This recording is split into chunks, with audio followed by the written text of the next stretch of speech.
What if I told you that your morning coffee, your heated home, and even the lights you're using right now depend on a pipeline running through a war zone?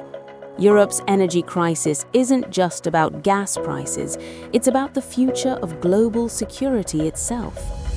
For decades, Europe built its prosperity on cheap Russian energy. But when Putin invaded Ukraine in 2022, that dependence became Europe's greatest vulnerability. This is the story of how energy became the ultimate weapon in a new Cold War. Picture this: Germany, Europe's economic powerhouse, getting 55% of its natural gas from Russia. Italy, France, and smaller Eastern European nations even more dependent.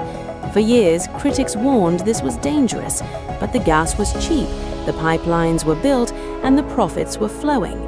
Then came February 2024. Russian tanks rolled into Ukraine, and suddenly Europe faced an impossible choice: support Ukraine and risk freezing in the dark, or abandon democratic principles to keep the heat on.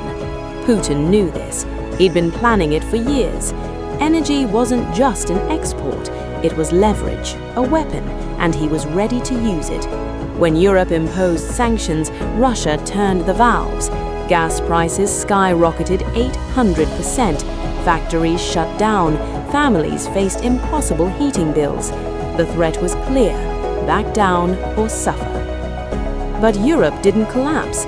Instead, something remarkable happened. NATO, which many had written off as obsolete, unified with lightning speed. Finland and Sweden abandoned decades of neutrality to join the alliance. Eastern European nations who remembered Soviet oppression became Ukraine's fiercest defenders. The energy crisis forced innovation. Germany, which had shut down nuclear plants and bet everything on Russian gas, scrambled to build LNG terminals in months instead of years. Solar and wind installations broke records. European countries signed deals with Norway, Qatar, and the United States. The sanctions, initially seen as symbolic, began to bite. Russia's economy contracted. Its military struggled with equipment shortages. The ruble tumbled. What Putin intended as a quick victory became a grinding stalemate. Meanwhile, Ukraine showed extraordinary resilience. David versus Goliath became real. Western weapons, intelligence, and training, combined with Ukrainian courage, created a defense no one expected. Here's the turning point most people missed. When Europe survived winter 2022-2023 without Russian gas, Putin's primary leverage evaporated. The energy weapon had failed. Europe paid a heavy price, economically, politically, socially, but it survived. And in surviving, it proved that democracies, when united, can endure authoritarian pressure. This moment represents more than just energy policy. It's about whether international law matters, whether borders can be redrawn by force in the 21st century, whether nuclear powers can bully their neighbors without consequence. The Western alliance, criticized as weak and divided, demonstrated something Putin miscalculated.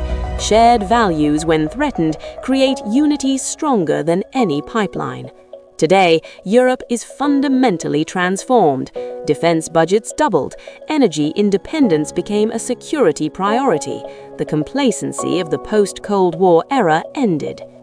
The new Cold War isn't fought with nuclear standoffs.